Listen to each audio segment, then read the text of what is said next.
नमस्कार दोस्तों, मेरे चैनल भक्ति भाव टीवी में आपका स्वागत है। तो दोस्तों, आज के इस वीडियो में मैं आपको बताने वाली हूँ राधा अष्टमी व्रत कब है और जानते हैं इसके महत्व को। राधा अष्टमी भाद्रपद मास के शुक्ल पक्ष की अष्टमी तिथि को आती है, जिसे राधा जी के प्राकट्य के तौर पर मनाया जाता है। इस दिन व्रत रखने, राधा कृष्ण की पूजा और स्तुति करने का बड़ा महत्व है।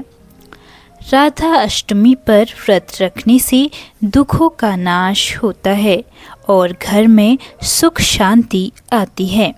ऐसे में जानते हैं कि राधा अष्टमी की सही तिथि और मुहूर्त कब है। राधा अष्टमी भाद्रपद मास के शुक्ल पक्ष की अष्टमी तिथि को मनाई जाती है। यह तो आपको पता लग ही गया है।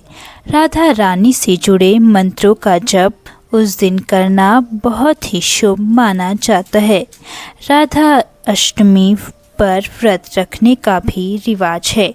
इस दिन व्रत रखने से घर में सुख शांति और समृद्धि का वास होता है, पुण्य की प्राप्ति होती है और पापों का नाश होता है। ऐसे में जानते हैं राधा अष्टमी कब है और इसका महत्व क्या है।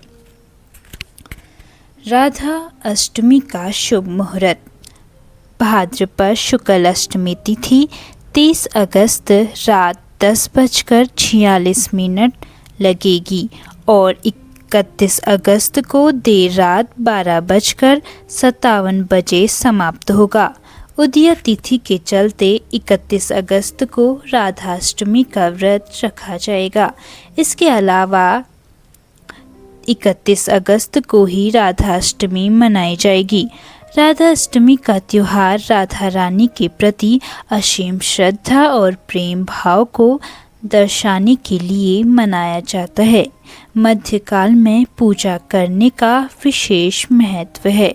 राधा अष्टमी पर मध्याह्न काल 31 अगस्त को सुबह 10:42 से दोपहर 1:14 तक रहेगा।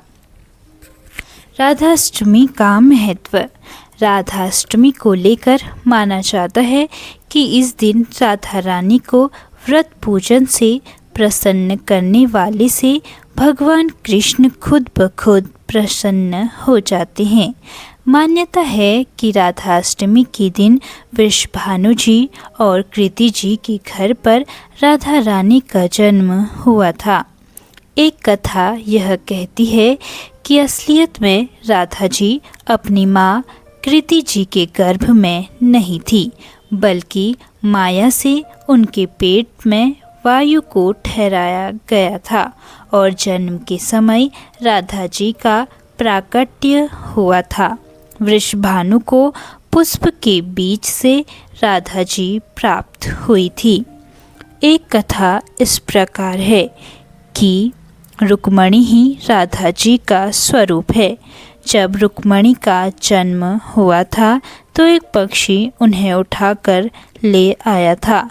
वृषभानु जी को रुक्मणी मिली थी तो उनका नाम राधा रखा गया। इसीलिए राधा जी के 28 नामों में एक नाम रुक्मणी भी है। राधा अष्टमी के दिन इन चीज़ों का कर सकते हैं सेवन। राधा अष्टमी के शुभ मुहूर्त में पूजा कर व्रत का संकल्प लेना चाहिए। व्रत के दौरान आप फल, मिठाई, आलू, साबूदाना की सब्जी, शकरकंद और कुट्टू के आटे के पकोड़े का सेवन कर सकते हैं। इसके अलावा दूध और दही को फलाहार में शामिल कर सकते हैं। खाना बनाने में सेंधा नमक का प्रयोग करना चाहिए।